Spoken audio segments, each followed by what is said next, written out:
Welcome in and happy Friday. Another episode of Three Ring Circus. And we don't have Mace, as the graphic there indicates, but we do have a very special guest, our guy, Nate Kreckman from Altitude Radio. What's up, Nate? I cannot fill in for Andrew Mace. Who did the Broncos play in Week 2 of 2001 season? Jacksonville? I could be right. You don't know if I'm wrong. Mace never Really, only Mace knows if you're wrong. So we're going to say you're he right. knows You it. nailed it. Maybe he's in the comments. Maybe he can let us know. Can't believe this idiot's filling in for me. Sorry, Mace. I got to gas up Nate a little bit here because when I was in college, I wasn't exactly sure what I wanted to do. Mm-hmm. And somehow, somewhere along the way, I discovered sports talk radio. Okay. And I was like, wow, this is amazing. Because I was used to just watching ESPN, and I was like, oh, they talk about my teams once, maybe every 30 minutes. And then I discovered sports talk radio. I was like, this is amazing. They talk about my teams all day, every day. I was listening on my phone in class. And one of my favorite shows was with you and Clatt. Probably my favorite show at the time. So that's going way back. Yes, that did go way back. What, 2009? So 2010? 10? Okay. Ish. Yep. Okay. Yep. So it's my fault is what you're saying. Right, exactly. Right. So that's when I was like, this is the best. That you don't have a real job is my fault. Yes, it is. I'm putting that on and you. his poor study habits, that's on you as well. Exactly. You should have been listening to your teachers. I didn't listen to anything they said, but I heard you guys talking about how to spell old sports names. That's that's 97 partners ago for me, by the way. Me and Joel. So that's way back. Me too, if you know what I'm saying. Oh, wow. I don't think so. I don't Definitely think so. not. Definitely not. But anyways, yeah, that kind of propelled me into here. Now I get to do 4 podcasts today, so thank you. That is fantastic. I'm glad that I could contribute to your delinquency. Yes. All right, so what we want to do today, also Zach's here. Hey, Yeah, Zach. hey, thanks, guys. Welcome, Nate. This is fun, by the way. This place is fantastic. Thank you. I am looking around. This place is a damn Denver sports museum. Yes. Some people call it the Mecca. I will fully admit I have not been here, but don't take that as a value judgment because I haven't been anywhere. Yes. I haven't done anything. We have a new baby. We have a toddler. There's been a pandemic. I had a pregnant wife forever. But I saw some of the videos during the Nuggets playoff run, the Avs playoff run. This place was pumping. And so if you were watching this and you've never been here, which I doubt much of the audience, but this is terrific. Thanks, man. Nice job by you thank guys. you. Appreciate you. Yes. I am in awe. We got, if you're listening and you're saying, man, that's a great endorsement from Nate, I got to come down. Tomorrow night, UFC 264, I believe it is. We're getting the fight, no cover charge. Come on in, hang out. We're doing giveaways all night. And this is kind of breaking news. We are doing an exclusive DraftKings pool. So if you come in and you have DraftKings, you can get into a pool that's exclusive to just people who come to the bar with a $250 prize. So, our capacity is 160. So at the very worst, you've got a 1 in 160 chance in winning $250. There you go. That's a pretty good odds. Yeah, exactly. For free. Exactly. All right, so what we're going to do today, it's not as gamey, really, as we normally go in the first segment, but it is more Broncos talk, which I'm sure some people will appreciate. We're going to go and try and predict the Broncos 2021 season awards. So basically, we've got, MVP, Player of the Year, that type of stuff. I'm not going to give them all away now. We already previewed one, LVP. Yeah, you are really just hammering my hate of Graham Glasgow. Yep. We're going to see if that's your LVP. So we got MVP, LVP, and more that we're going to get to here in the first segment. So let's just jump right into it, Kale. What do we got here for the first prediction? All right, there it is. All MVP. right, we'll start with the big one. Nate, who's the Broncos MVP? All right, I'm going to go defensive side of the ball because they are going to be much better on the defensive side of the ball. You got to bank on health because that's the tricky part. I'm going to go Bradley Chubb. He is nearing the contract year. He's got to get himself paid.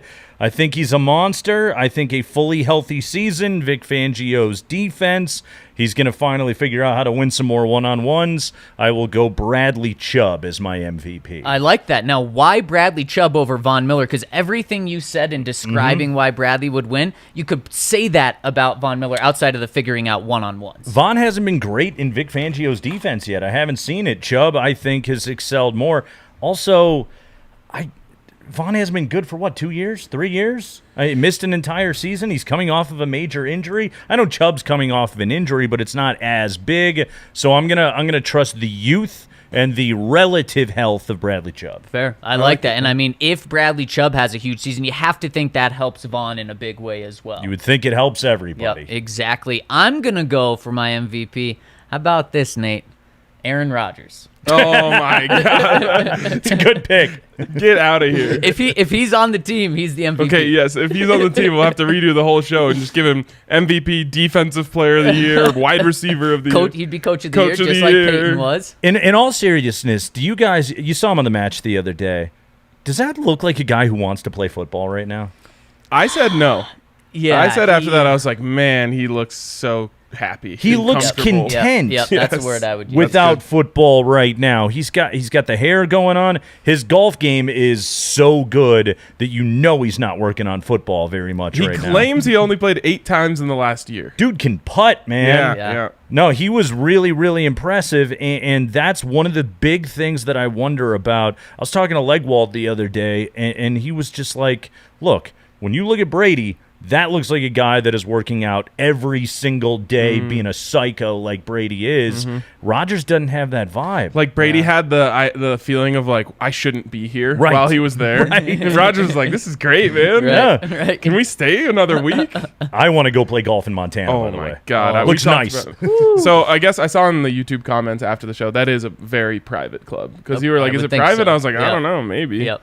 So I don't know. We got to find someone. In other who can get words, us in. we're not getting Yes. it. Right. We got to I think we find got to have someone a who private can helicopter. get to us into there. Moonlight Basin, which kind of sounds like a Wes Anderson movie. It does. Yes, it does. Okay, so he's got Chubb. Who you going? Aaron Rodgers, No, I told you you. answer the question. That's a real pick? Okay, I'm going to go. I think you do have to go defensive side of the ball here, Yep. Nate. And, man, this is tough. I'm going to go Justin Simmons. And they made him the highest paid safety in the NFL this year. He's going to have a better pass rush. I'm not sure. I didn't want to go Vaughn because of the things you said about injury and not being good the year before he was injured. The secondary is going to be good around him. Justin Simmons should be able to be the biggest playmaker on this defense. Yeah, I was going to go Justin, but just to change things up, I will go Vaughn. I'll go Vaughn. Okay. I'll say that, he comes in extra motivated. He has the kid on the way. I feel like that give him a new kind of perspective, right, Nate?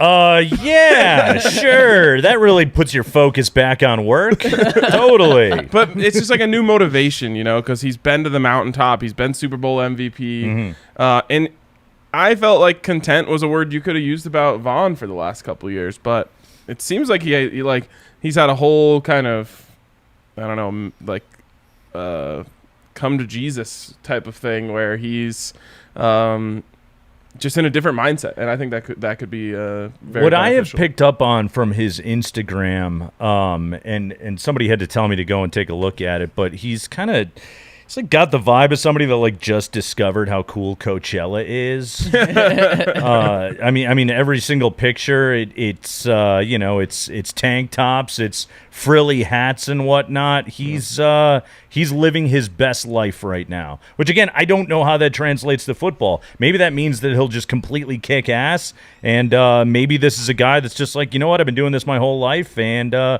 want to go to Bumbershoot now. Yeah. I thought what you were going to say, what you picked up from his Instagram, is how to design a baby's room. Yeah, he's been really big on designing, redesigning. Let me tell you how I've designed my baby's room.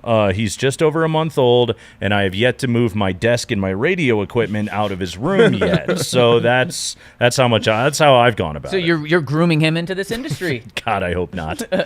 I feel like Vaughn and your Instagram are very similar, Zach. Coachella vibes all over the place. Yeah, that's me. Would you guys agree that, though, Vaughn would probably be number 3 on the list, or no? He should be. Yeah. I mean, they're paying him like it, so he should be. But, I mean, I can't forget the past 2 years. No, and they didn't want to pay him like Right. this, Right. which they kind of had to. They got kind of pressured into it a little bit because he wasn't going to take the pay cut, because there wasn't necessarily a solid plan B on that. The other thing that he has going for him, though, this year, and this goes back to him and Chubb, they're so good at corner. They are so damn loaded at corner. Like, this is – and I really do think today that's how you got to build a defense. You have to build it around that position. They're so good. They have so much depth. They got caught with their pants down last year at cornerback. They corrected from that mistake. So the pass rush should only benefit. We just always harken back to 2015, the best secondary in football, and then look at how badass the pass rush was. Right, Yeah. and we've yet to really get like a great sample of Vaughn and Chubb, both healthy together, and you add in that secondary on the back end. Literally the 4 games when they were both healthy at the beginning of the Vic Fangio era, they had 0 sacks Ugh. combined. Brutal. The slowest start. So you hope that that's not what the Vaughn and Chubb together looks like. Absolutely. Nobody took offense, by the way, besides Aaron Rodgers. And Yeah. that's scary. very For me. scary. It's very scary because we've seen this before where the team goes all in on defense, and it's been the past 5 years. That's what they look like. It's where Yep. they spend all their money. It's where draft capital is getting expunged. So, yeah.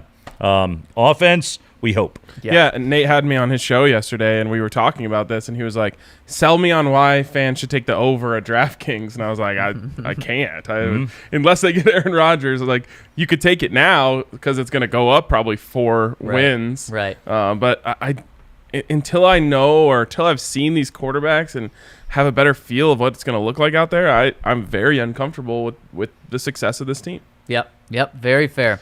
All right, before we move on, we got a bunch of you guys watching over on Twitter. We highly recommend you flip over to YouTube. It's a much better product. And then when you get to YouTube, hit us with a thumbs up. We can get this moved up the algorithm, get it in front of more people so everyone can look at how cool Nate's hat is.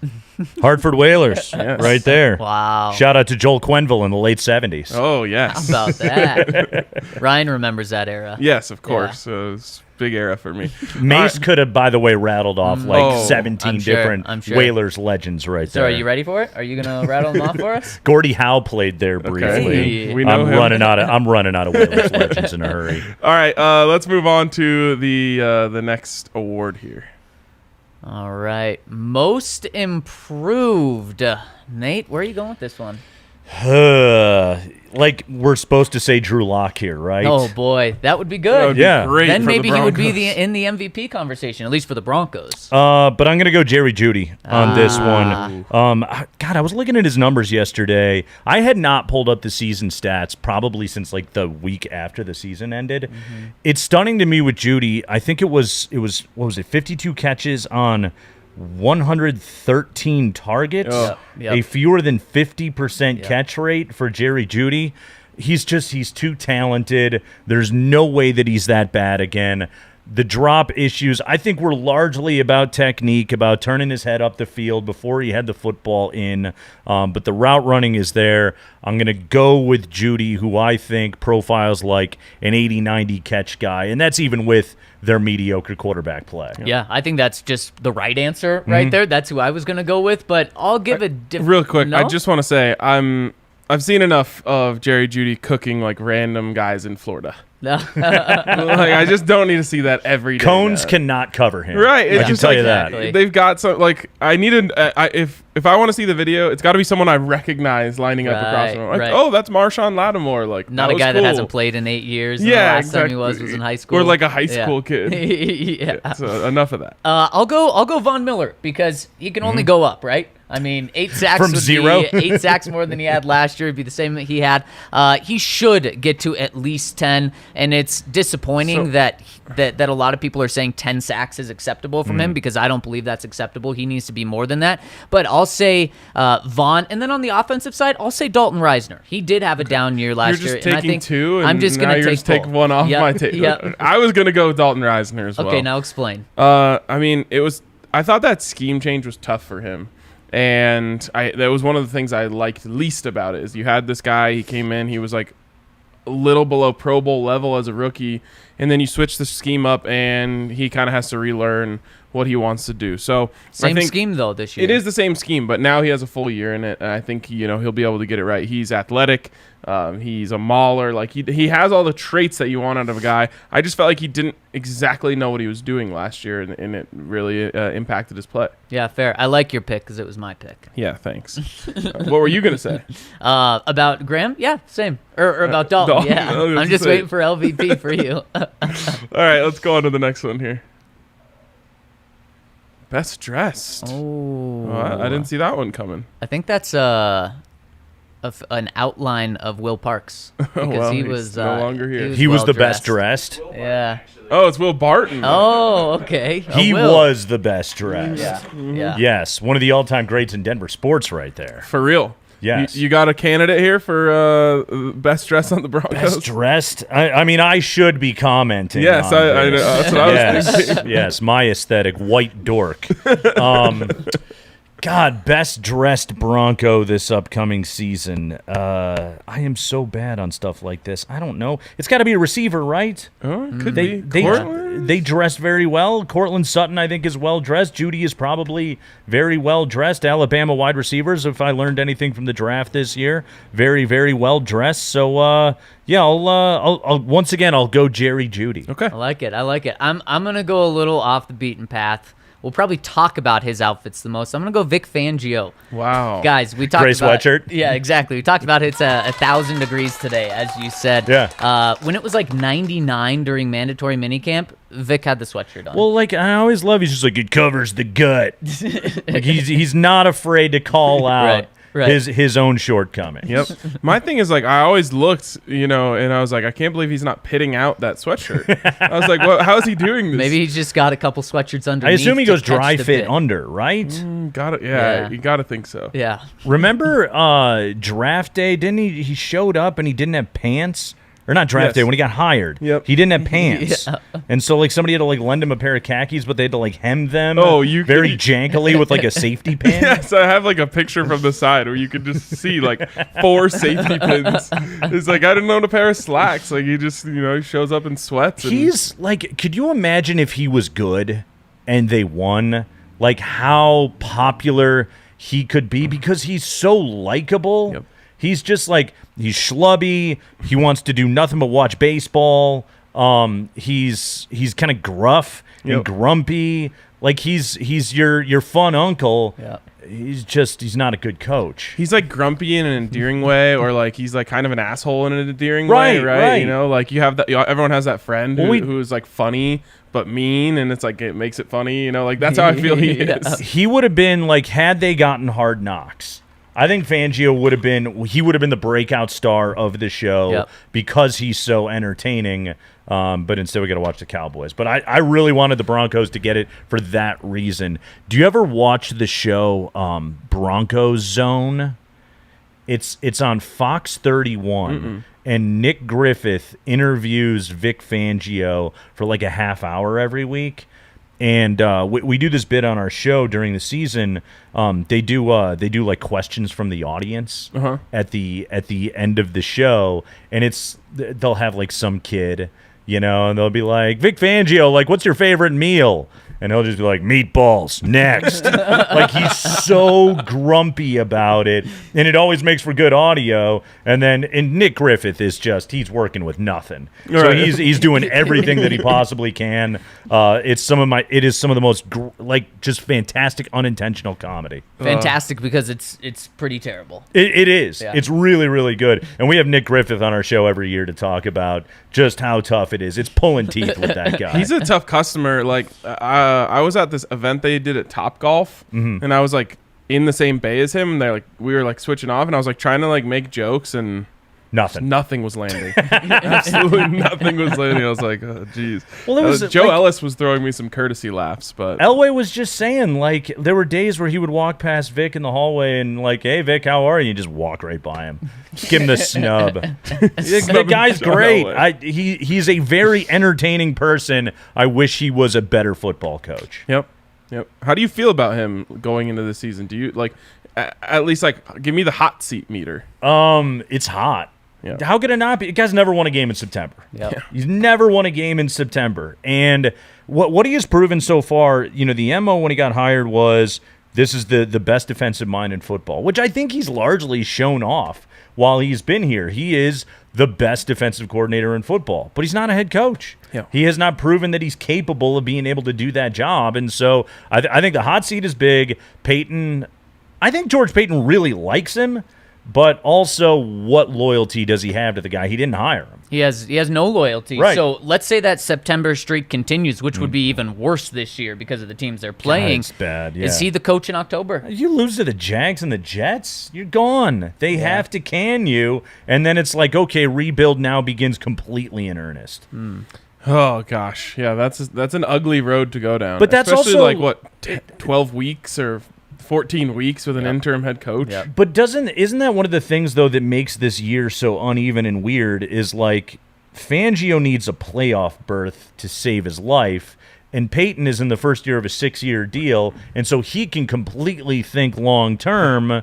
So it's like you try to slap, like, a Teddy Bridgewater Band-Aid onto everything and figure, okay, they make fewer mistakes. This is how they're going to be able to win games. But what have you actually done to develop your offense for the future with all this good young talent that they have? And it's so interesting because George Payton is the one who brought in Bridgewater, and he seems like he would be a Payton guy just based on their histories together. Yep.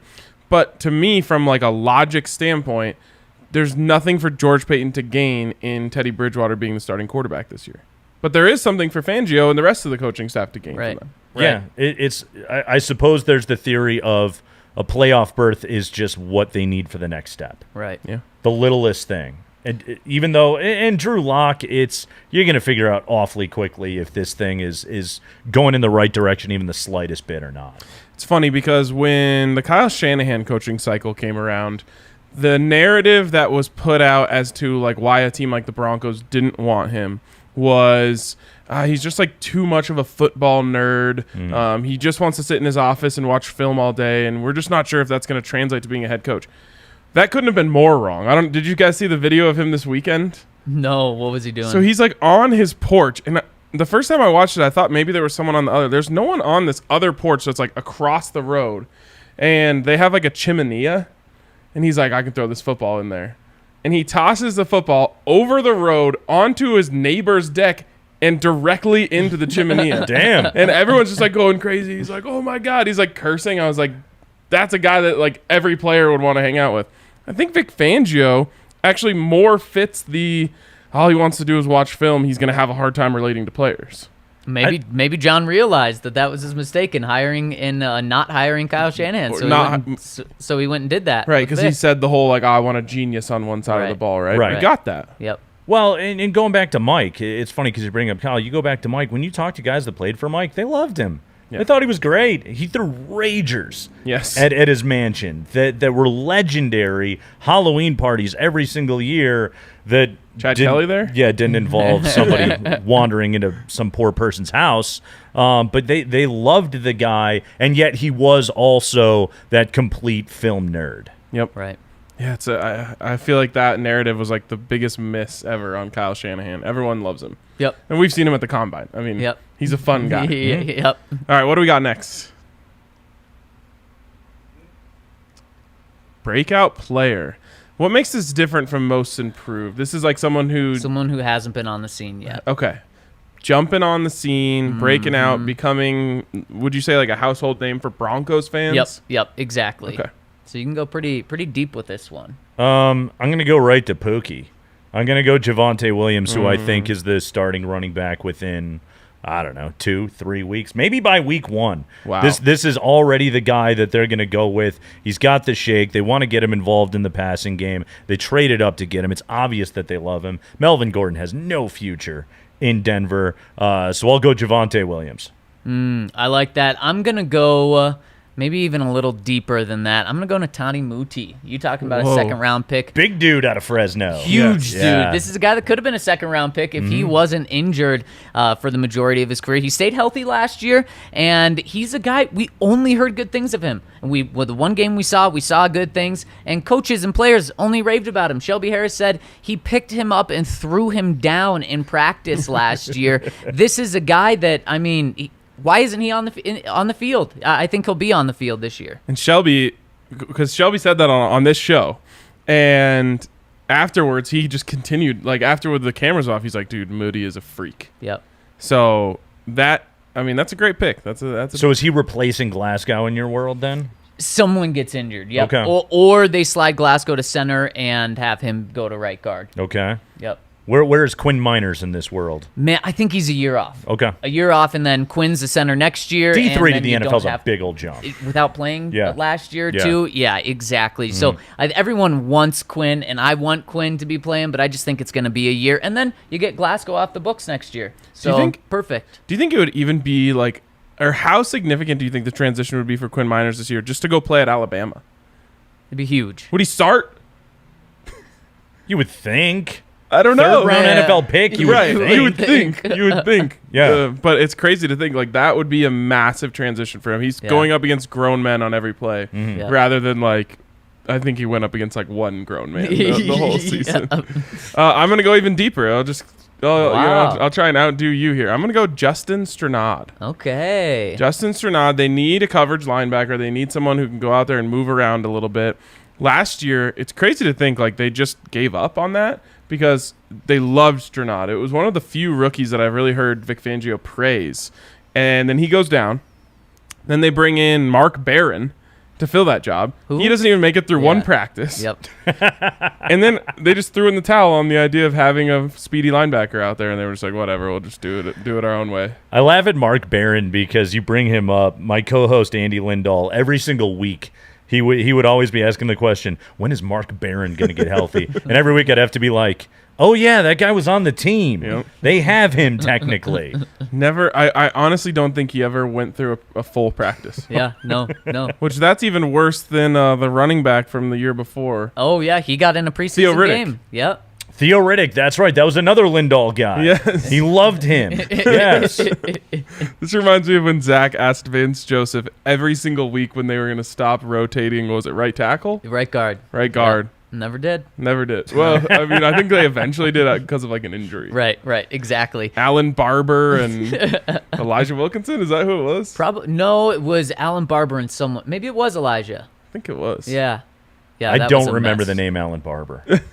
That's a deep pull, man. Yeah. They brought him in like the last week of training camp from the Eagles. The Eagles were going to cut him, and then they were like, no, we'll give you a seventh for him. Yep. And I feel like you guys are talking about like a really obscure punk album that like I'm not cool enough to know about right now. Alan Barber, wow. Yeah, deep pull. He had a deep Southern accent, didn't he? Sure, we'll go with that. Yeah. All right, let's go on to the next question here. Funniest. Funniest. This one seems easy to me. Yeah. For me, it's very easy. I mean, I'll stay Fangio on this. Oh, who I think like is that. the, again, funniest, not always intending to be. I will go with Vic Fangio. I'll go with the guy that I think is always intending to be funny, and that's KJ Hamler. Oh. He's always looking for the spotlight. We just didn't get to see it last year because he was, in and out. I feel like this guy's like back-to-back champion of this, and I'm just going to continue his reign. Shelby Harris. Oh, yeah. Yeah. I think Shelby's hilarious. Yeah, he he is. also like his laugh is funny in itself. It steals the show. And I feel like he's been the funniest like every year so far. Yeah, he's a great one. I like Nobody's taking Von Miller on this one, by the way. He's kind of lost his touch. He tries. Yeah, He really tries. That's where you kind of fall short there. I think When he you can tell that the try is Canned Right. material. Yeah. Yeah, he's sitting at his locker before he walks out to the podium. Like, what do I have? What do I got? Well, that was Peyton. He was sitting there with Smythe, just like, marking up material before he got up there every single week. And it worked on some media Smythe members. is ghostwriter. I thought it was, yes. You talking about how funny Fangio is makes me realize, like, I think that you and Fangio doing a show together could actually be hilarious. Who could out-grump each other? I want Just 30 like the minutes of that. dry humor. Like, I Yeah. feel like that you guys would think you'd get along. Do you like this, Vic? I don't like it either. Good. Let's move on. All right, well, let's Speaking actually of move moving on. What else do we got? Who's going to be the best quote this year? This is why I did. Well, I'll let Nate go first. Sorry. Best quote. It's definitely not Pat Shurmur. Oh, That guy's the worst quote. yes. He's that guy. He says all of the most obvious things. God, Kyle best- Fuller may compete with Pat for the worst quote. Wow. So we played every one of his answers from that Zoom call. And it took that long.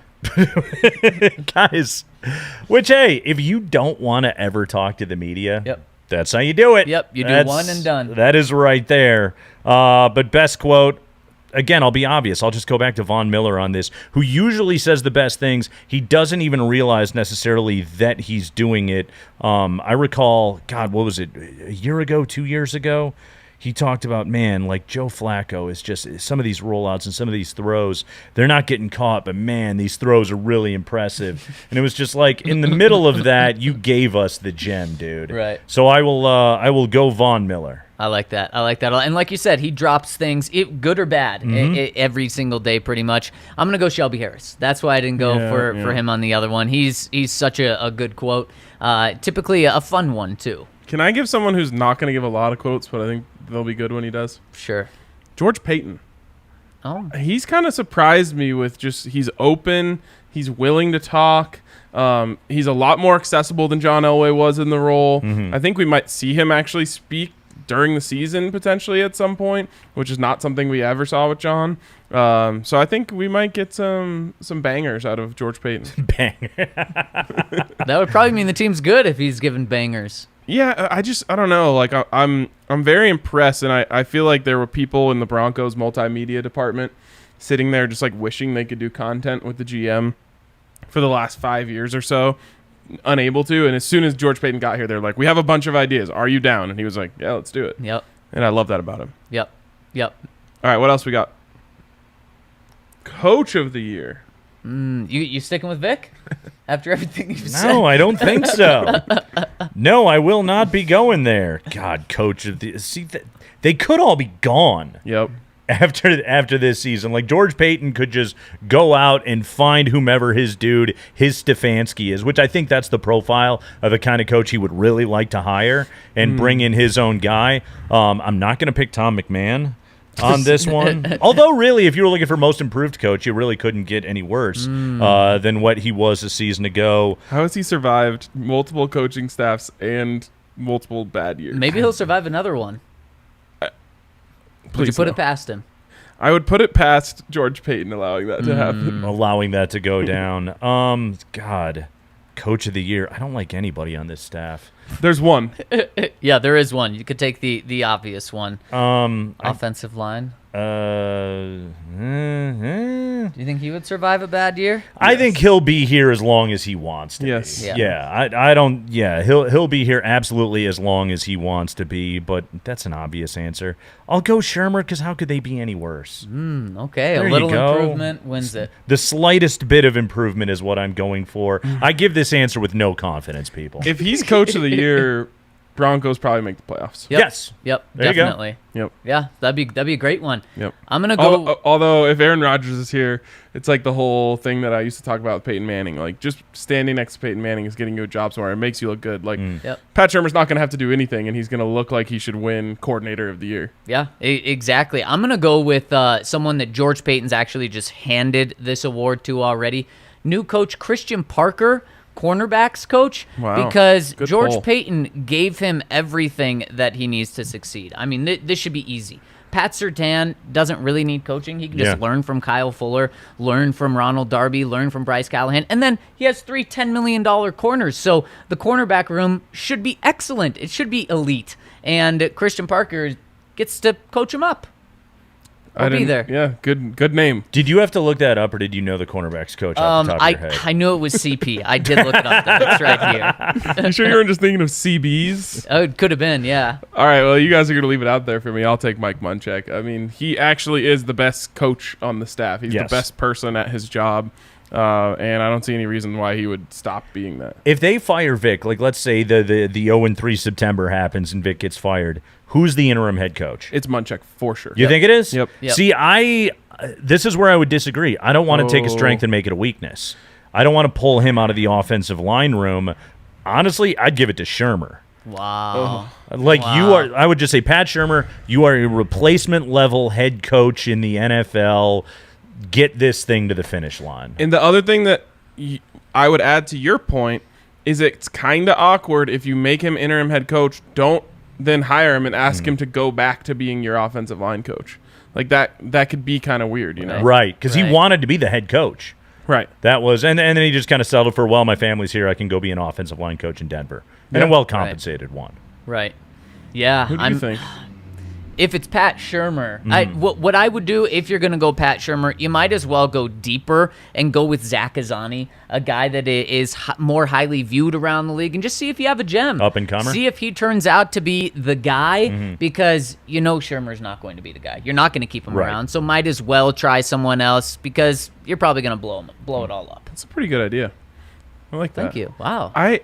First time you said that in my life. Maybe you just you're 0-3 at this point, right? Yeah. You need an interim head coach. Yeah. Just go Tom McMahon. Take your way to the number 1 overall pick. I mean, then he couldn't do any damage on special teams, in theory, right? Last time the Broncos did that for an interim head coach with special teams, they lost, and then the interim head coach came out and said he did a good job. Yes. Felt like I did a great job. Yeah. I think they lost man, for some reason 16-3. It was in a my brutal head. game. Yeah. It was Thursday Night Football Yeah. against the Chargers in LA, I think, Yep. that first season. Yep. And I remember it.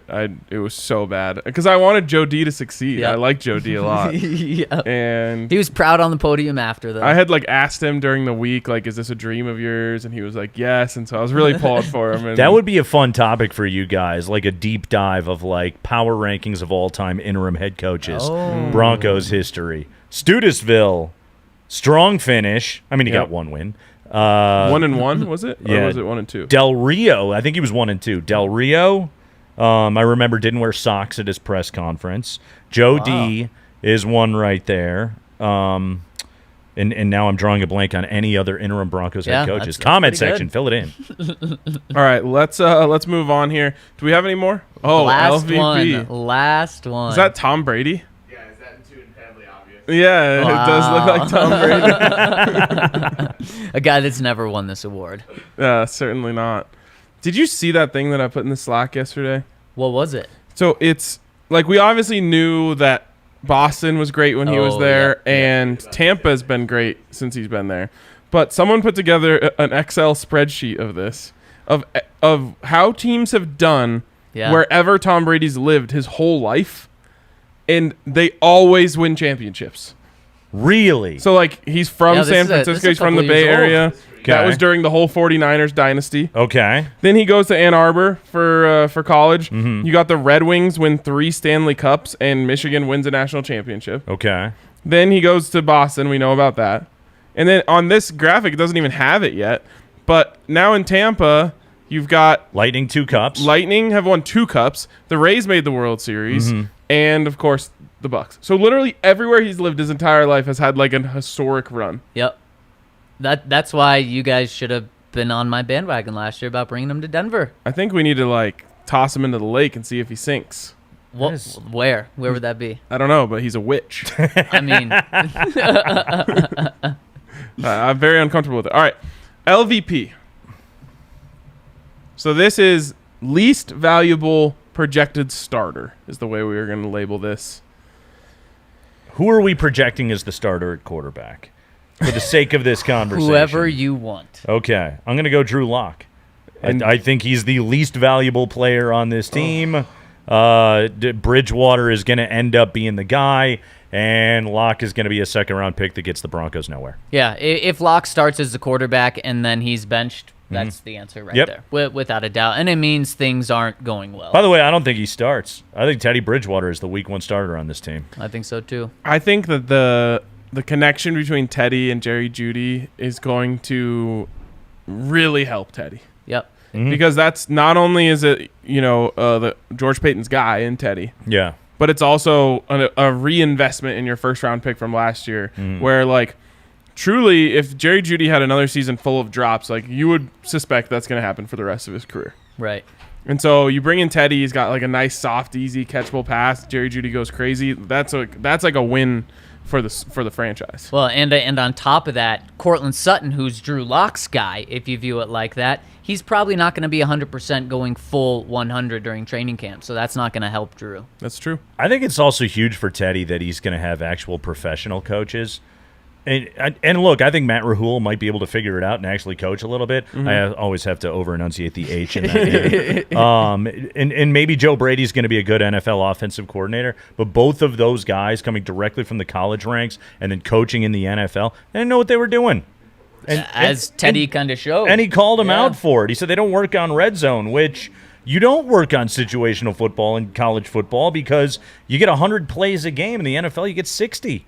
Yeah. You have to work on this stuff. Not working on red zone is like mind-boggling to me. Yeah, I don't know how that happens. Right. It's by far the most important part of the offense. Yes. It's kind of all that matters, really. Right, like Between the 20s, anybody can do that. I was going to say, the Broncos over the last 5 years have moved the ball between the 20s. Mm-hmm. Yep. Sometimes. Yeah, it's red zone Sometimes. that absolutely kills them. For LVP, I'm going with whatever of the top 3 paid cornerbacks gets hurt or doesn't play, because we know Patrick Surtain's going to take one of their jobs. So I just don't know which one. Let me ask you guys this. Was Ronald Darby, was that the thing that even George Payton talked about, if you don't make the mistake of jumping in too quickly? Was that Darby? Because Fuller like, becomes available, and he jumped all over it, and that was super smart because he's really good. And obviously Surtain looks like he's going to be a star. Darby's a guy, they gave him a 3-year deal. He's never healthy. Yep. And 2 years fully guaranteed. And on top of that, I was thinking this whole time, okay, Broncos aren't going to be active that first day of free agency. Yeah, and they jumped on it. An hour in. It's Darby, and then it was slow. And so, yeah, I think you're spot on there, Nate. And because also, when you go through this, I don't think that Pat Surtain is going to take Kyle Fuller's job. If healthy, he's not going to take Bryce Callahan's job. So I'm like, is he really going to take the guy with the biggest contract? I think so. And that's what's just so awkward about the cornerback spot. I think so. And so that's who my LVP is just whichever one of those guys gets jumped by Surtain. And it's going to happen potentially by week 1. And it's going to be largely health-related, too. Yep, it will be. Because then that guy will go down, and then Bryce Callahan will get hurt, and Darby jumps back up, or vice versa. God, Callahan's so good, too. He's so good when he's healthy. Yep. Incredible in the slot. Yeah. I mean, I remember watching him in that first training camp just being like, wow. Like, Cortland Sutton can't get open and from the slot. Like, no one was able to get open from the slot. Anytime they tried to throw a slant on him, he's like diving and breaking it up. It's unfortunate because he just can't stay out there. But I guess you signed Darby because you're like, okay, we have Callahan.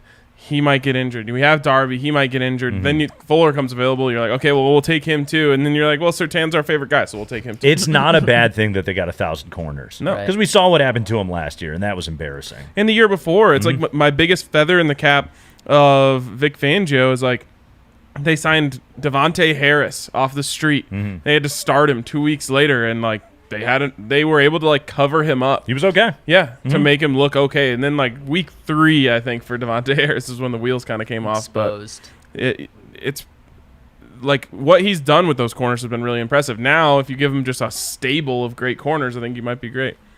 All right, I'm last here. And you've been right all along, Zach. I'm going Graham Glasgow. because I'm using that word value. You're paying a lot to get very little.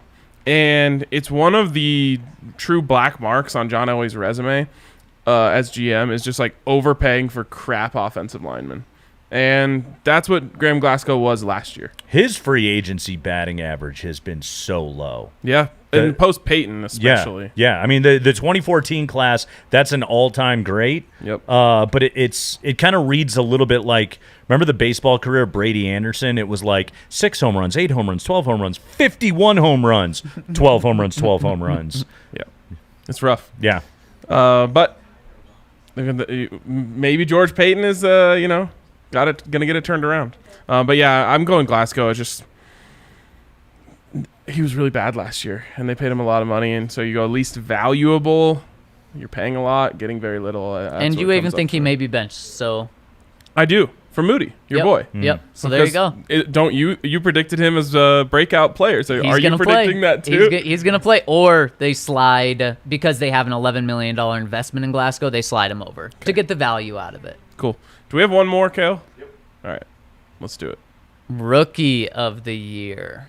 I'm going back to Nate's pick here and going Javonte Williams. Okay. Yeah, I think that he does. I don't think it's quite as quick as week 1, but I believe by the bye week is when you start to see Javonte Williams take the bulk of the carries and show like why they went and got him. Like He's that. going to be a fantasy darling this year. I think so, especially in dynasty drafts. Yep. Pick him up. Yep. There's really only two options in my mind because I don't think anyone else besides the top 2 picks is going to have any role on this team this year. So I'll go with the easy one, top 10 pick, Patrick Surtain. I'm with you on that. Yeah, like Yep. I said, he's going to start. He's going to be playing. Yep. No, the dude is just sexy. Yes, So he is. I'll go Patrick Surtain. I mean, he might be Champ Bailey.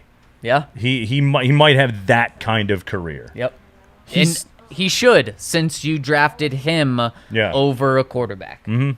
And he looks like a dude that he has no interest in the world except for football. Right. He just looks like this is what I want to do and I'm going to do. He's the fluidity of his movement out there. Yep. I think it was a really smart pick to get a great football player. They needed a quarterback, though. Yep.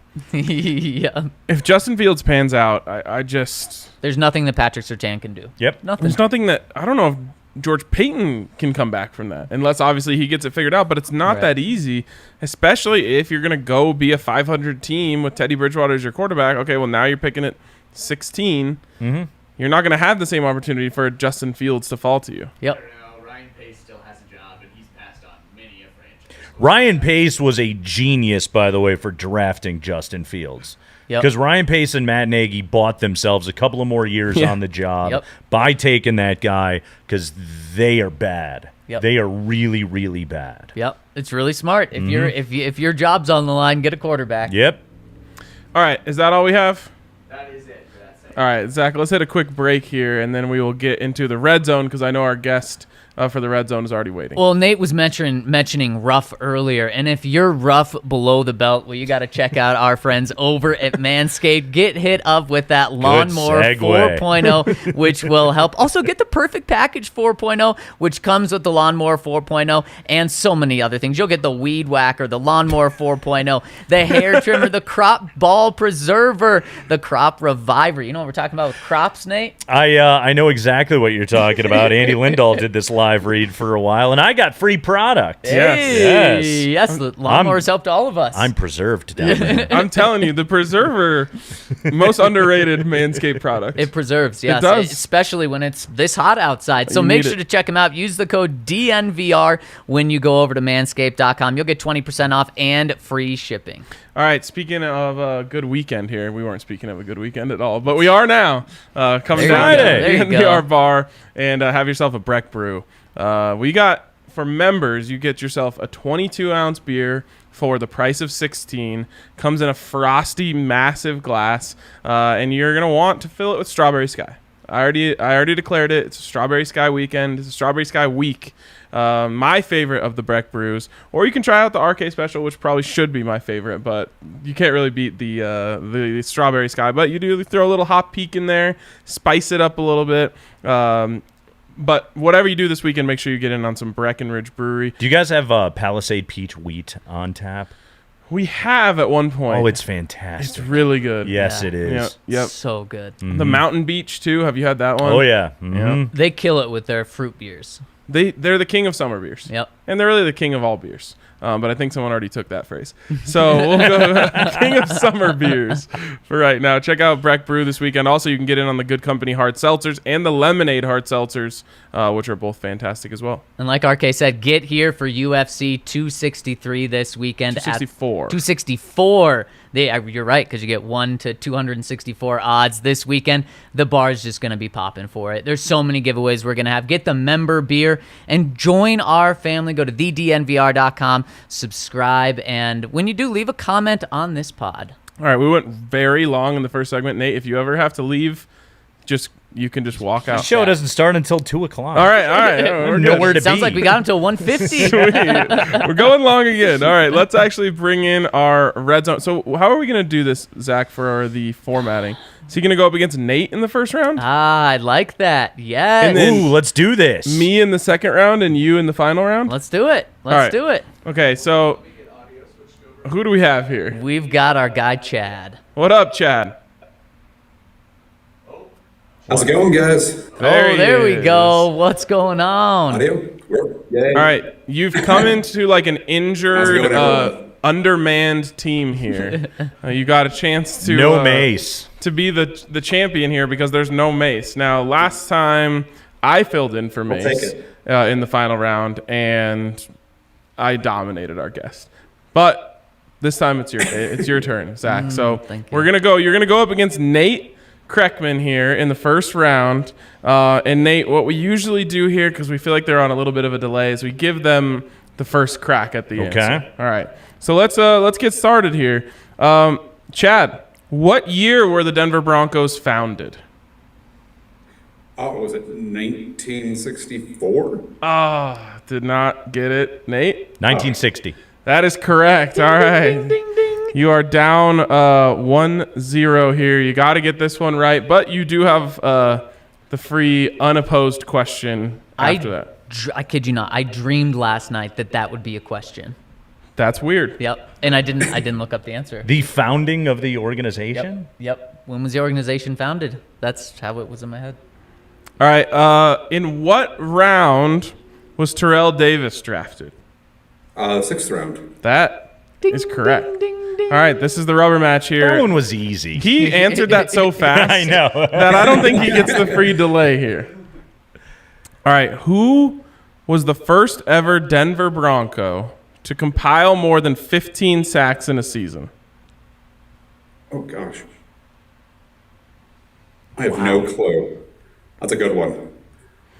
Trevor Price? Not correct. Oh, good guess though, Chad. I will go Rich Tombstone Jackson. That's a good guess. Also not correct. Chad? Oh, Chad gets another shot. Actually, before you guys go here, I'm going to give you the year. Okay. Might help, might not. The year that Zach and I were born, 1992. Wow, that does not help me. Be Atwater, maybe? No. No. Mecklenburg was done by then, right? It's not Mecklenburg. It's not Mac, okay. Wow. Zach, you have a guess to No, just I show don't. everyone up here? No. This was the all-time leader in sacks before Von Miller Oh, passed him. Yep. Does that help anyone? Yep. It should, but it doesn't. Just give the answer. Simon Fletcher. Thank you. Simon Fletcher, first ever. That and would I make believe, sense. Did he finish his career with 99 sacks? I think Vaughn Yep, I passed think him so. when he hit 100. Yep. All right. That was pathetic, by the way, Chad. We got to pick it up. We do. We dropped the ball there. These might be getting tougher on you, but we'll see. Who was the first ever Broncos quarterback to finish with a passer rating in a season, minimum 200 passes, over 100? I think I've actually done this question before. This is a good one though. Be Craig Morton? Nope. Yeah, I got a hint for him. Jake Plummer?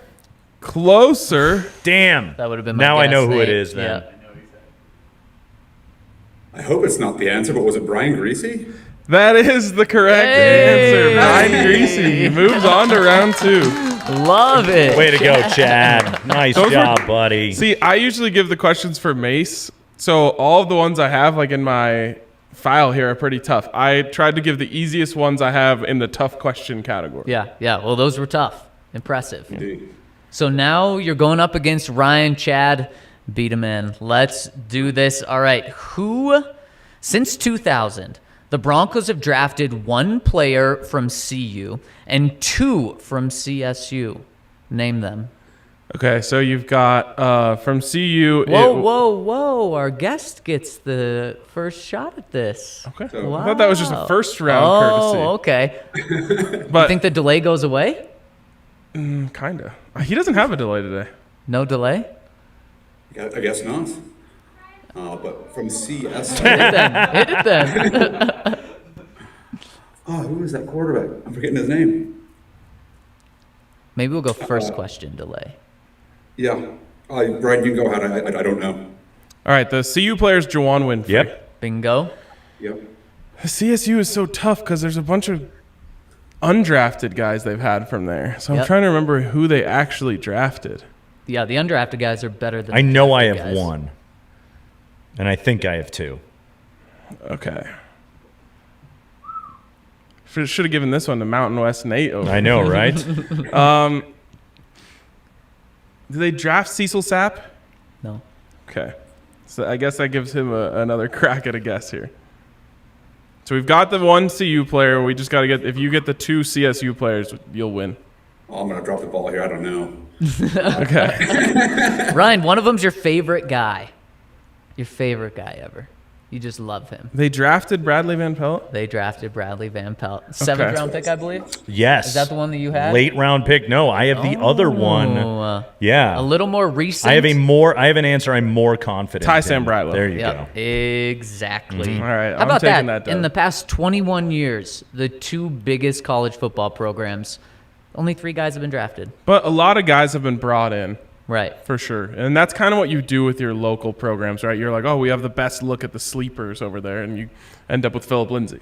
Yep. They got Warren Jackson now. Yes. Yep. I'm shocked he went undrafted. He's Me one too. of, by my count, 97 receivers that are coming to camp this year. Yep. For 90 spots? Yes. Yeah. Right. Just all receivers. I think he's going to make the team. I think so too. Yep. Or I think he'll be in the organization. Okay, yeah. He's going to make a team. Yep. Ah, team. There you go. Ah, squad. Yes. All right, Chad, let's get him on this one. Since 2000, Denver has selected 2 Florida Gators in the first round. Name them. One's going to be Tebow, Boom. and the other. Oh, I love this name. Oh, it was such a bad pick. Oh, It was bad. It was bad. it was bad. Like, really bad. Robert Ayers? Oh, No, close. So I along mean, the right similar lines. It was Jarvis Moss. Ugh. Exactly. So what do we call that? Is that a tie? Did You he got get one, it? I got one. Oh, got Tebow. Sure. So we go and push? No, it's 1-0-1. 1-0 and 1. Yep. Jarvis Moss looked like a basketball small forward, Yes. which you would like at receiver. You don't want that as a pass rusher. That's the very athleticism, sometimes tricks you. true. All right, we'll go closest to the hole here, and we'll go.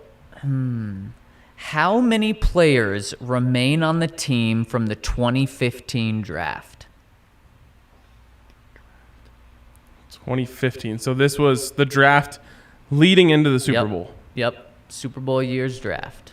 That was a terrible draft. That gives you a little hint there. Chad, Are there not any? Throw out a number. 0. Your number's 0, Ryan? I hate to do this to him, but I'll go 1. 0. It is Okay. 0. 0. Wow. 0. I I mean, thought that- it was 0, but I thought if he got it, you would just say that. Do you have that got full it. class in front of you? 2015 draft? it started with Shane Ray, Yep. ended with Trevor Simeon. How about that? Your It just 7th kept round getting Was that the pick. Lorenzo Doss, Torian Nixon draft as well? I'm not sure. I think so. But Trevor Simeon better than your first round pick. Arguably. Best quarterback they've had. But one was a contributor to a Super Bowl. It's true. Yep. Wait, Trevor got 1 snap. He took a knee. Max Garcia, Lorenzo Dawes. Yep. Yeah, and Was Torian Nixon. yep. Ooh. Jeez. Jeff Hireman, the longest lasting one. Yeah, for sure. How about that? You got a second contract. All right. So then why? one more between why didn't you just guys. say it when you got it right? Geez, sorry. You're beating me down over I just wanted that. to know Oh the my thought process God. there. Oh, Sombrilo was the 15 class, too. Oh, right. Way to Okay, bring this that name is. Oh, Simbrell. Okay, yeah. All right, this is going to be a tough one. Chad, who was the last draft pick by Mike Shanahan? Oh, And yes, you know his name. last draft pick by Mike Shanahan. So I might 2008. take a shot in the dark. 2008. Ashley Lilly. I don't remember when he was drafted. Ashley Lilly, that's your guess? That's my guess. I'm three. real Okay. Okay. Yeah. Okay. He was probably too high of a draft pick, Oh yeah, he was hard. Wasn't I would think. Peyton Hillis? Ding, ding, ding, Oh, ding. 2008. let's go. Impressive. Let's go. Nice Yes. job. 7th round pick, fullback. Out of Arkansas. Peyton Hillis. Part of a sweet backfield out of Oh my, Arkansas. insane. It was, oh gosh, what was that guy's name? McFadden, Darren McFadden. Darren McFadden. Felix Jones Yep. and Peyton Hillis. Yep. Insane. Darren McFadden was like, they called it the Wild Hog. Yeah. He was running the Wildcat. It was dirty. And Peyton then Hillis was on the cover of Madden. He was. He was. He was also the Broncos' leading rusher one year with 300 yards. That was the 08 season when everybody got hurt. Just one after another. So that was Yeah. his rookie season. I mean, Ryan Terrain. He was great in for that like a group. week. For a and then he week. tore his ACL. Yeah, that was what happened to everyone that year. Michael Pittman, Crazy. I believe, was on that Man. name. That list right there. Who's the dude out of Texas? Spacing That right would have been now. Pittman, no? Yeah, that's actually no. It was a younger guy. That's a fun. If you can rattle off like the 8 guys that had at least 100 rushing yards in 2008. I just remember randomly taking a caller one time, and I asked him that, and he nailed it. Wow. Yeah, Jeez. I was very impressed. I don't think he was staring at Pro Football Reference either. It was pretty good. That is very impressive. Yeah. Wow. All right. Mace would be able to get it. Well, Chad, I think he had a pretty impressive he run still here. gets his He one- gets one to move on. One Love it. unopposed. Okay. Do you have one for him? I can pull one up here. All right. If you Okay. get this, there's no competition. If you get this, you win, or you move on to the final round against Zach. I know Ryan knows this answer, and since it's unopposed, I'm going to give it to him. After losing Elvis Dumerville to Faxgate, what first-year Bronco led the 2013 team with 10 sacks? First year Bronco. Not rookie. Not rookie. Is it going to be Vaughn? No, it's not. No, non-rookie. Look, No. first... He said non. He heard you. It didn't even follow the lines, All though. right, we'll give him another chance. You are in a generous mood. I am. It's 2013, non-rookie, sack leader. Who was playing back then? Brought in from outside the organization. That's the last one I'll give. Jeez. I mean, was how it, else would you get a non-rookie? Oh, 2013. What's his? Demarcus Ware. Oh, No. no. DeMarcus was 2014. So close. Sean Sean Phillips. Yes, from the Chargers. Comes in from the Chargers. He was like a really underrated player just throughout his career. He's a very Yeah, good pass rusher. He was, yeah. Plug and play guy. All right, I'm relieved that I don't have to give you questions because I was like, I don't know how to do these like Mace level questions and not just have everyone be like, ah. Yeah, well, Chad, I'm relieved that I don't have to go up against those questions, so thank you. That was a great effort, It Chad. was. Some great answers, some so. great polls. Perfect. Thanks for joining us, Chad. Hey, thank you. Appreciate it, guys. Good job, Chad.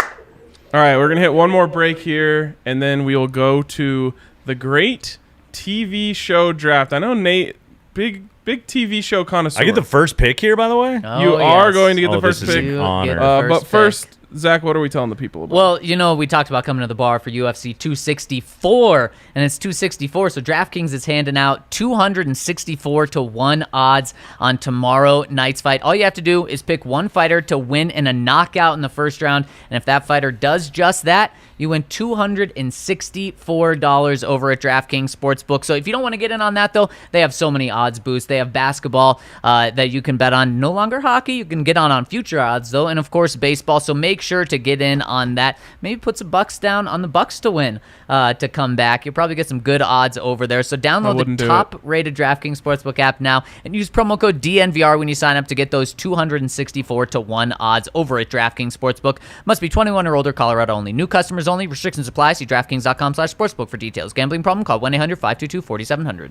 Also, if you're coming down to the DNVR bar tomorrow night for UFC 264, you can also hit up our friends Solace Meds just down the street. They actually have 4 Colorado locations, one in Fort Collins, Wheat Ridge, one off of Broadway, and one just blocks away from the DNVR bar on East Colfax, like I mentioned. And they've got all sorts of amazing deals, so make sure you check out the website. That's Solace Meds, SOLACE meds.com, and you can buy from there. And, of course, you can always use that code DNVR20 to save 20% off your entire purchase. Nate, our friends over at Colorado Exos are looking for elite athletes. So I thought I could send them your information. Oh, it's line me up out on the left wing. I will crush it, man. There we go. That's right. I love it. And if you're an elite athlete that wants to get into rugby, you can do that. All you have to do is email Peter Pasque. It's PPASQUE at glendale.com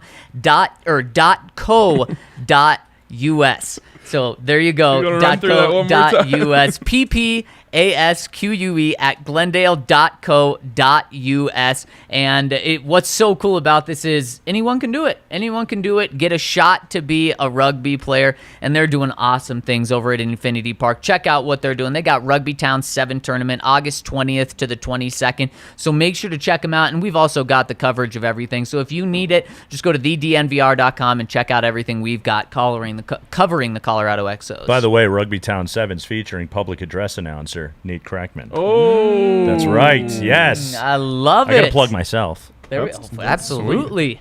So you get a little Kreckman action, some rugby. Yes. You should come out despite the Kreckman action. I think that's why we're coming up. That's right. All right, let's jump in here. The great TV show draft. And we're going to give Nate the first pick here. I have a feeling which way you're going to go. Yeah, right there. Bottom right corner. Number 1 overall pick. I will take Seinfeld. Here's a really random Seinfeld anecdote. My wife shared this with me. She was in the line at the grocery store at King Soopers the other day, and not in her checkout line while she was waiting, but in the next one, she got to witness a King Soopers checker at the Lakewood Union and Alameda King Soopers explain the entire plot of an episode of Seinfeld to a 19-year-old sorority girl who very clearly had not seen the episode, but it was the one in which Costanza starts eating pastrami sandwiches while making sweet, sweet love to his lady and doing all of the moaning to the pastrami sandwich.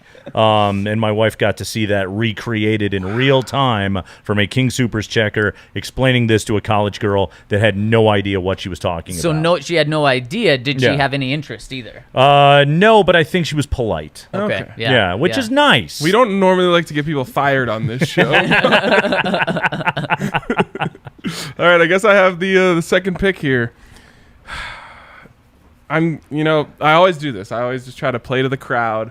I got to go for a big, bass crowd here. So I'm going to go Breaking Bad. Oh, that would have been my pick there. Yeah, so we're playing to the crowd. We're going for the win. And I say that because I heard you have a secret to tell everybody about this show. I didn't finish it. I never started it. Yeah. I thought you were going to say you're a meth addict, so that's better. That's lived much it. better. It's He's based highly on my functioning life. for a meth addict. I liked the show. I just got busy and started doing other things and never finished it. Well, so Nate, to let you in on a little thing. Okay. We've done a lot of these shows, and we've done a lot of these polls, and no guest has ever won. And I'll go even further than that. Every guest gets last. Yes. Okay. But he's off to a pretty good start, I think. But That's how it goes. I get it. I was told you're a TV show expert, so I think Ryan, we need to bring the heat. if I am we're a gonna take TV them show down. watcher, I would call me. Does that make you an expert? Sure, Yeah, why not? There we go. But so for my first pick, I think you missed the mark just a little bit, Ryan. I know where you're going. With Breaking Bad. I'm gonna go True Detective here. You're actually kidding me. No, I'm gonna go True Oh Detective. my I think that hits. God. I think it. I'm okay. You stole my third round sleeper pick. Okay, In the well, first round. Yeah, it's gonna. Last time you said that, it turned out pretty good for I me. think So you keep, just- keep beating it down. Pretty much guaranteed yourself last place. Here's but- can I say the flaw in your pick? Yes. You just basically you just drafted like Penny Hardaway, okay, or like a Grant Hill, outstanding early career, Right. Yeah. and then faded hard. Yep. So when I drafted it, I was gonna say season 1 only Right. That's a good answer. Well, and of that's course the right that's answer. what I'm because doing. it kind of is self-contained, right? Like Yes. True Detective season 1 is its own show. Season 2 was a mess. I didn't make Right. it through the second episode. Yeah. That's what I heard from it. To be fair, I haven't seen True Detective. God, either, I hate but you. it I never even it saw was season just- 3. The season 1 was just so raved about. Yeah. It was really, really good. There No, we go. like My pick is really McConaughey good. was. Thank you. That's iconic television. Yes, it was. Okay, now I got to see which way you were going here. I will go here. There's two that I'm not sure. I'm going to go with The Sopranos. Okay. It's a strong answer. Thank you. Very Yes. dark I rebounded a little bit. from Yes. Zach here. Okay. Are we going 5 rounds? Okay. This is a 5-round draft. This is good. It's gonna get deep. Again, you gave me an easy one here. I'm going Game of Thrones. I got the top 2 on my yeah. board. Yeah. I don't know. There's some Yeah, serious Game of Thrones Seinfeld is a good stands one. out there that are going to take it. We did this already. Did not play. My complaint with Game of Thrones is there were too many episodes that nothing happened. There was just, it would conclude and I'd be like, that was an hour of my life that I just gave and I saw nothing. That when stuff went down, it was huge, but I thought there was a lot of filler on Game of Thrones. I feel like it might have been them trying to stay too true to the books. Okay. And so that's what, like, the reason why the book, like, people that read the book always say it's better than the show or the movie is because, like, oh, it got into so much detail and it got really deep and, like, the show just, like, went straight to the action. Yeah. That there's a reason for that. Yeah. Because from a viewing standpoint, you, like, need. Like, just- wasn't Arya just, like, wandering through the countryside for, like, what felt like 3 seasons? Like, she's not even doing anything right now. All right. Oh, okay. Now it's Nate. Okay, I'm up. Back-to-back picks. Okay. I know I'm essentially picking from the same genre here. This is like taking a wide receiver with your first and second round pick, but the Broncos have done it. I will take Curb Your Enthusiasm with that my really is going back to the same well. with my second round selection. Curb is just it's so dark. It is so good. It is so good. It is cringeworthy all the time. LD is I think the funniest character in television history, so I'll go Curb. It's a good one. And I'm right back up. Yep. Yeah. Okay. You're gonna go like Elaine's offshoot. The Old Adventures of New Christine, or was it the New Adventures of Old Christine? I don't remember which one it was. No, I will take. I will go. Am I allowed to dictate like a particular era of a show? If I I can't said- do it with True Detective. Okay, All because that's true. I ripped you for that because I would have taken Simpsons' first 10 years. Oh, okay. See. Okay. But again, It's probably a it's strong play. it's like Vince Carter. I don't think anyone's judging you based on like current Simpsons episodes that they're Right. dropping. By the way, Okay. is Vince still playing? No, he Oh, actually okay. did hang it up. Okay. Yeah, right at the start of the pandemic. Honestly, kind of like The Simpsons. I mean, they're still putting out new episodes? I'm pretty sure. Yes. Apparently. Yeah. Apparently. Yeah. But I mean, that's kind of the same thing, you know? But no, like I'll put the first 10 years of The Simpsons up against anything. So I'll take The Simpsons, the Conan years, the Greg Daniels years, just iconic television. Seasons 3 through basically 9 are perfect. Yeah. You really can't find a bad episode in there, so I'll take Simpsons. Simpsons are so good. I think we might have a little run on animated Ooh. stuff here. I'm going South Park.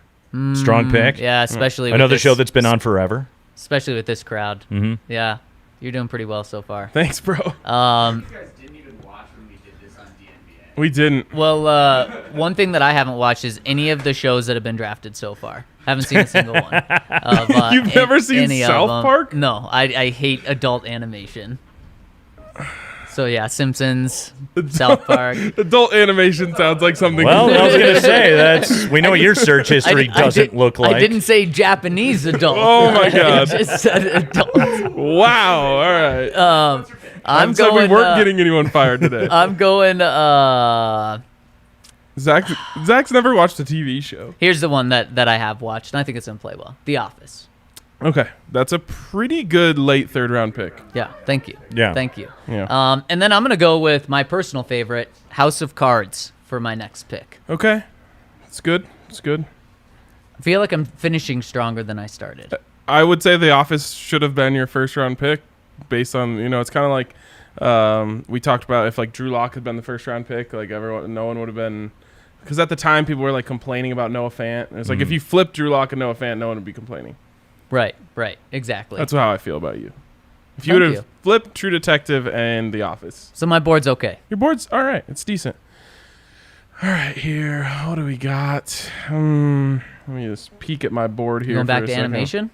Man, I was thinking about it. Yeah. putting Spacey on your list is just risky, though. I know. Oh wow. Oof. Back to That's my back big cancelable moves Yeah. by you. Gosh. All right, I think I'm between two. I'm just gonna go with the one that I think played better in the DNBA draft. So I'm gonna go with The Wire. God, this is gonna be like That was the number 2 overall pick. Wow. Number 2 overall pick goes in the 4th. Wow. Wow. See, this is good. I'm not tainted by trying to play to the audience. Which, Yeah, I if know. you ever listen to my radio show, you know that that's the case.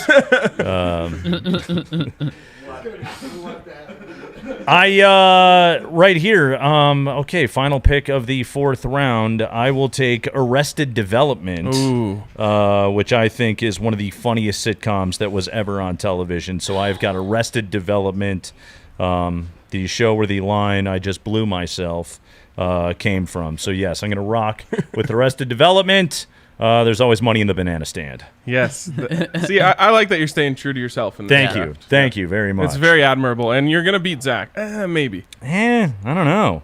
It may not be looking all that promising. I'll blow it up with my last pick. Don't worry. Okay. He always does. And wait, it snakes right back to me. Yes. Oh man, this is exciting. I will go. It was a slow burn of a show, but it was iconic television to me. Plus, it featured one of the all-time great anti-heroes in television history, Don Draper. I will go Mad Men with my final selection right here. Also a show that featured Roger Sterling, which made that show sneaky funnier than a lot of people may have thought it was, given its often heavy subject matter. Yep. That's You guys didn't watch Mad Men, did you? No. I had it on my list, though. Okay. Favorite show of all time? From the back of the room? Thank you very much. There you go. Great show. All right. I am going to finish off my team here. I feel like the beginning of my team is so strong here that I can go with like a personal favorite just to round it off here that I think will also hit with some of my target demo. I'm going Entourage. Yep, that's strong. To finish it off, I'm just going to go personal favorite as well. Chuck. Yeah. It's not going to play a show well, that no but, one's ever seen. But my favorite show But ever. you. Yep. Wait, what was Chuck? Chuck, it's it's my favorite show. That's all we know about it. It's about this Who was in Chuck? He doesn't even What know. channel was Chuck on? Yeah, It's got to be like NBC, like just standard network television. it was NBC. Yeah. Okay. NBC. You're exactly right. Okay. It's about Zachary Levi is the star. Yes, Zachary Levi, so a Zach connection there, so we like that. And it's about this guy that gets a chip kind of implanted in his head, Wait. and then he becomes like a superhero. Okay. Did you ever Yeah. watch Small Wonder? No, definitely Okay. not. Some people call me that, though. She was an android, but she lived with a family. Nobody drafted Alf. Come on, man. Alf? A-L? ALF, Alien life Alien form. Life Form. Oh. Yeah, he was from the planet Melmac. He ate cats. And he had a lot of good one-liners. Any undrafted ones that you personally love, Nate? God, man, like I didn't take Letterman, which I know draft. You have to do like a late night thing, Right. but I literally watched a every draft. episode of Letterman from like the ages of like 11 to 19, and then I eventually sort of got a life. But David Letterman to me is iconic television. I left that off. Parks and Rec. Oh yeah. In I recent thought you were years, going to take that. Yeah, I thought about it. I had a lot. Like Rick and Morty goes undrafted, which I feel like is a great show. okay. Parks and Rec. How I Met Your Mother. I feel like can swing its way in there. I have an extremely random one for you that somebody turned me on to. It's like British. I'm not trying to sound pretentious here. It's called Peep Show, and it's on Hulu. It is shot from first person, but it's like British Seinfeld. It's kind of like British Curb, really. Okay. It's just dark as hell. I highly recommend it to the audience. I thought you were gonna say Fleabag. Eric over there drafted that. No one else had ever heard of it. Yeah, no, never. I don't never know heard of it. Fleabag. Yeah, see, a TV guy. He doesn't do. I know. I've since been told it was very good. I'm also surprised Friends didn't go. Yeah, but as we that's- learned in the last one, Friends does not play on Twitter. Wow, Tyler Really? of all time. Oh gosh, Big Bang Theory. Yeah, no. That didn't even get in the undrafted. You got to try and stay away from network sitcoms generally. Yes, including Chuck. Hey, man, you got to do me like that on the way Killing out. Chuck. Yes, I got to get one last pot shot in. We also have to get one last read in here. Is it about a pot shot? It is. No, it's not. It is about Green Mountain Dental Group. Where you can head down. You sign up for a cleaning, x-ray, and exam. Green Mountain Dental Group going to hook you up with a free Sonicare toothbrush to keep those teeth pearly and white even when you're not over there. Great people at Green Mountain Dental Group, and honestly, they'll treat you like family. They're part of the DNVR family. They come down here. They watch Avs games, all that stuff. So, you go down there probably talk some Colorado sports with them while you're getting a root canal or whatever else. Maybe they'll smooth the process out for you a little bit. So hit them up. Again, schedule a cleaning, x-ray, and exam. Get a free Sonicare toothbrush from our friends over at Green Mountain Dental Group. What were you saying? Okay.